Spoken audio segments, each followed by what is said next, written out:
ఏం తమ్ముళ్ళు హుషారుగా ఉన్నారా? హుషారుగా ఉంటే గట్టిగా చప్పట్లు కొట్టి హుషారుగా ఉన్నామని చెప్పండి.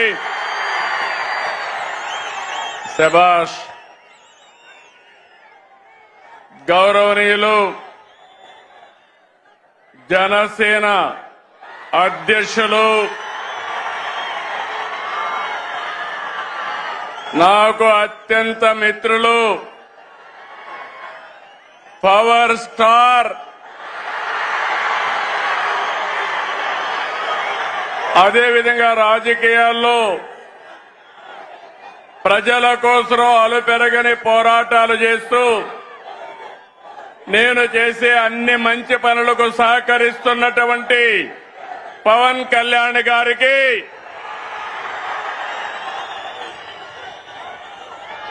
రాష్ట్ర బీజేపీ అధ్యక్షులు గౌరవనీయులు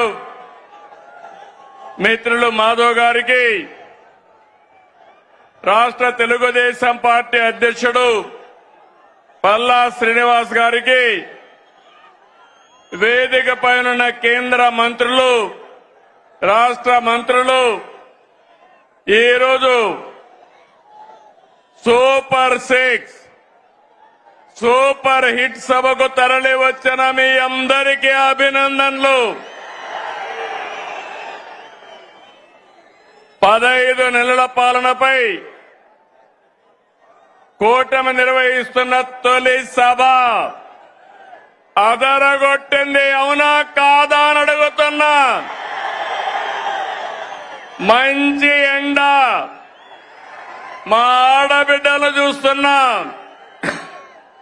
మీ ఉత్సాహం చూస్తే మేమందరం మీకు రుణపడి ఉన్నామని మరొక్కసారి తెలియజేస్తున్నాం. నేటి ఈ సభకు కారణమైన స్త్రీ శక్తికి వందనం, మా యువ కిషోరాలకి వందనం, అండగా నిలిచిన అన్నదాతకు వందనం, ప్రతి తల్లికి వందనం, కార్యకర్తల కష్టానికి త్యాగానికి వందనం. తమ్ముళ్ళు, ఎన్నికల ముందు ఎంత ఉత్సాహంగా కసిగా ఉన్నారు, నేడు అలాగే ఉన్నారు. తెలుగు తమ్ముళ్ల స్పీడ్, జన సైనికుల జోరు, కమలదళ ఉత్సాహం, ఇంకేమైనా ఎదురుందా తమ్ముళ్ళు అని అడుగుతున్నా మిమ్మల్ని. ఈ సభ రాజకీయాల కోసరం కాదు, ఓట్ల కోసరం కాదు, ఎన్నికలు కూడా లేవు. ఇదొక బాధ్యత కలిగిన ప్రభుత్వం, జవాబుదారీ ఉండే ప్రభుత్వం, ఇచ్చిన మాట నెరవేర్చిన ప్రభుత్వాన్ని చెప్పడానికి అనంతపురానికి వచ్చామని చెప్పి కూడా నేను మీకు తెలియజేస్తున్నా. సూపర్ 6 హామీని సూపర్ హిట్ చేశామని చెప్పేందుకు వచ్చాం. మీ ఆశీర్వాదం, మీ భాగస్వామ్యం కోసం ఇక్కడికి వచ్చామని నేను మీకు తెలియజేస్తున్నా.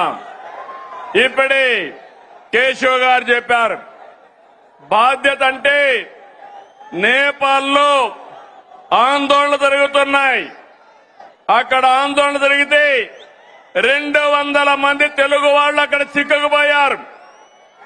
ఆ సమయంలో ఎవరైతే హెచ్ఆర్ మినిస్టర్ ఉన్నాడో లోకేష్ గారిని రియల్ టైం గవర్నెన్స్ లో ఉండి మానిటర్ చేయమని ఆదేశాలు ఇచ్చాను.